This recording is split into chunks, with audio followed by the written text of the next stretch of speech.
تحية للشرفاء الذين صمدوا ويصمدون ويسعون كل وجه من الوجوه التي أراها تناضل في ثغرنا، ولكن أعتقد أن وجودنا على قلب واحد من أجل الأستاذ مجدي أحمد حسين يجعلنا نرفع الشعارات الثلاثة التي ظهرت حتى في رسالته.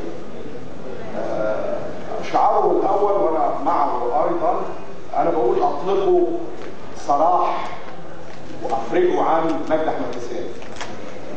هو يربط هذا الشعار الأول بالإفراج عن أو إطلاق سراح غزة، والشعار الثالث هو إطلاق سراح مصر، إطلاق سراح المناضلين والمعتقلين. ومن قبل منذ سنوات كنا نناضل من أجل إخراج آلاف تدخل وتخرج في العشر سنوات الأخيرة من الإخوان المسلمين. هناك قرابة 20,000 تدخل وتخرج، إنهاك للقوى السياسية، حرية التعبير، حرية الحركة، حرية النضال من أجل تغيير هذا البلد. ليست السجون فقط هذه الأشياء، مفترض أن تكون السجون لحماية مصر من اللصوص الذين يركعون في هذا.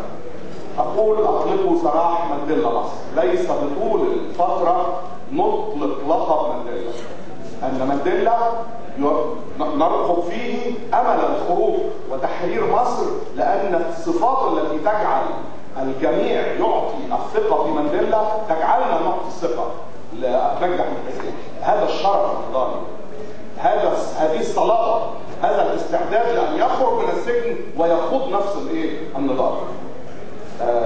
أقول في كلمتي في محاولة للربط بين نضال مجدي أحمد حسين وبين حركة الكفاية أنه كان سباقا لسنوات لكسر القواعد والهجوم على، وهي نفس الأفكار، الهجوم على السلطة والهجوم على رموزها وعدم الخوف. هذه الجرأة هي التي صنعت حركة الكفاية. طبعا هذه الجرأة ليست جرأة شخصية بقدر نفس الجرأة والتذمر والتمرد التي شهدها كل المصريين وكل العرب وهم يشهدون دخول الأمريكان إلى بغداد.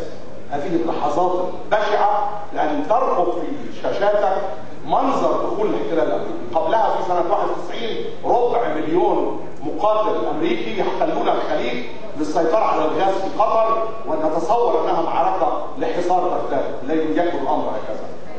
وهذه المعركة يتحرك بها حلف الأطلنطي ليس لاعتقال غزة، لا، لإعادة استعمار المناطق القديمة سابقا. تعاد التحرك يصالح برلسكوني ليبيا ويدفع غرامة لها، ليس حبا في معاملة القذافي، محاولة لتبعية جديدة برضا ليبيا بعد الضغط عليها بضغط أمريكي. ونفس الأشياء تتم بين المغرب وبين فرنسا وبين أوروبا.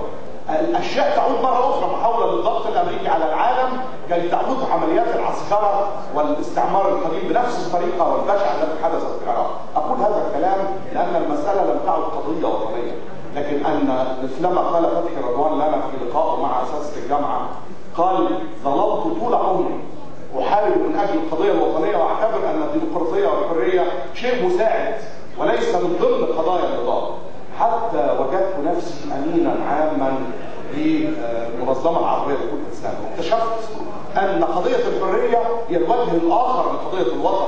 لا وطن بدون حرية، ولا وطن بدون الحرب ضد أعداء الوطن الحقيقيين. لهذا السبب لا يشكو مجدي أحمد حسين، يعني كأنه لا يعاني من ضريبة، هو لا يقول أنني أضحي، لأنه هو يحمي البلد. هكذا يقول المناظرون. كيف نطلق سراح مجدي أحمد حسين؟ أنا كنت أضع في الكلام لماذا تم اختيار أحمد حسين مجدي أحمد حسين بهذه البشاعة؟ لماذا تم هو بالذات؟ ووجدت في البيان اللي في ايديكم اللي هو البيان الثاني للجنة الشعبية لإطلاق سراح مجدي أحمد حسين، اللجنة الشعبية بتعمل مجهود عظيم، لكن أنا أرى أن نقطة الضعف أن احنا يجب أن نكون، مثل ما قال أخي أحمد سيف الإسلام، أننا يجب أن نكون جبهة لإنقاذ مصر، جبهة لتحرير مصر، جبهة لإعادة الحرية إلى أرض مصر. هذا المجهود لا يقع على كف أو على يد مجموعة واحدة تقول أفرجوا عن مجدي أحمد حسين. يجب أن مثلما من سنة أو سنتين هنا في النقابة كنا نتحدث عن إطلاق سراح السجناء كلهم. كنا نتحدث عن إطلاق بعض السجناء أعضاء هيئة التدريس في الجامعة، لكن إلى متى؟ متى إذا كان الخنق ليس حبسا لبعض الأشخاص، لكن هو خنق حرية الفكر، حرية التعبير، حرية العلم، حرية حماية هذه البلد من اللصوص الذين يرتعون فيها. لسنا دون كيشوت، لسنا نحارب بسيوف الخشب طواحين الهواء. نحن نتحرك ونحن نثق أن شباب مصر والاتصال العالمي، هناك متغيرات كثيرة حدثت في السنوات الأخيرة، أن ما شاهدناه بعد احتلال بغداد صنع واقعا جديدا. حين تحتفي حركة كفاية في ديسمبر القادم العام 6 على ولادة كفاية، سوف يكون مجدي أحمد حسين ربما بضغط إعلامي، لو نجحنا في عمل حملة إعلامية لفتح هذا النظام قد يكون مجدي أحمد حسين خارج السجن، قد تنجح الضغوط القضائية، قد تنجح ولادة الجبهة الوطنية التي ضاع عمر الدكتور محمود القاضي وكان يسعى لتأسيس حزب للجبهة الوطنية، وكان يحارب وكانت تغرس أجهزة التسجيل في منزله كل أسبوع لمتابعة فكرة الجبهة الوطنية، أن نتوحد على ضربة واحدة. قال الأستاذ عادل عيد ونحن نجله كثيرا، قال إذا توحد المصريون ولم يزايدوا على بعض على فكرتين لا لتعذيب الجسد ولا لتزوير الصوت، أعتقد أن هذا الحد الأدنى يكفي لأن نضرب ضربة واحدة يشترك فيها الجميع، المسلم والقبطي، السياسي وغير السياسي، الأسرة التي تريد أن تحمي أبنائها من كل تعذيب وكل بطش يديره مخبرون أو يديره السفهاء من السلطة. أعتقد أن حركة كفاية تطلب من الجميع وتسعى للتعاون مع الجميع في أن نشارك في فكرة الجبهة، وأعتقد أن جهد الجبهة سيظهر أكثر ونحن نحتفل في النشاط القادم بالذكرى الثانية للدكتور الرسيري المنسق العام لحركة كفاية، وسوف يكون إن شاء الله في 7 أغسطس أي قبل رمضان بعدة أيام، ونرجو أن يكون يوما حاشدا. إذا كنا اليوم فوق 100 فالمرة القادمة قد نكون 500. أعتقد أن السعي لتأسيس هذه الجبهة الخطوة الأولى أن تتحدد أهداف هذه الجبهة إطلاق سراح السجناء، ملغاء التعذيب. هناك دعوة رددها مجموعة تتكون في الشهور الأخيرة تسمى مجموعة الحركة الشعبية الديمقراطية للتغيير، وهي تحاول أن تصحح الأداء بتاع حركات التغيير الفوقية التي تتحرك بالإمضاءات والورق. الحركة الشعبية الديمقراطية تطلب أن تتحول التظاهرات والوقفات الاحتجاجية أيا كان حجمها إلى اعتصامات كنوع من التصعيد، وتدعو إلى يوم 5 أغسطس الساعة 7 مساء في ميدان التحرير عند المجمع إلى اعتصام وتظاهر كبير يشابه اعتصام التواجد 10,000 بعد ضرب في يوم 20 مارس 2003 بعد احتلال بغداد، حين تتنادى الأمة وتتصل كل الناس بالنت وبالتليفونات وبكل الطرق وبالمحمول أن يكون لقاءنا يوم 5 أغسطس، وقبلها في اللقاءات اللي في اسكندرية وفي أماكن أخرى في 40 خالد سعيد وغيره.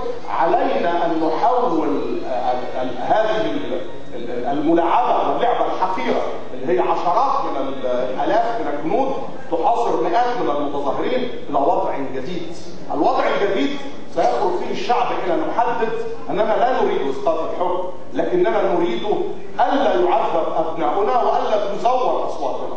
في لقاء مع الفلاحين منذ ساعات كنا في مركز الأرض، كانت قيادات الفلاحين وهم عجائز ولكنهم يتحدثون أفضل من كل السياسيين، كانت لديهم قضايا سرقة حقيقية عن الأرض ومماطلة شديدة لهم.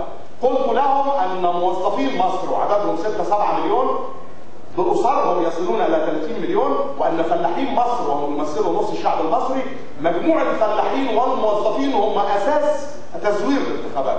لو نجحنا أن أبناء الفلاحين وأبناء الشباب والموظفين استطعنا أن نقف أمام اللجان إما للمقاطعة أو لرصد الداخلين ومنع الأشكال التزوير، لو نجحنا في أن نتعلم كيف نمنع التزوير وأن نمنع أي مجرم من المخبرين أن يقترب من أبنائنا، سوف تكون النقلة حقيقية. الجبهة ليست جبهة مؤتمرات صحفية.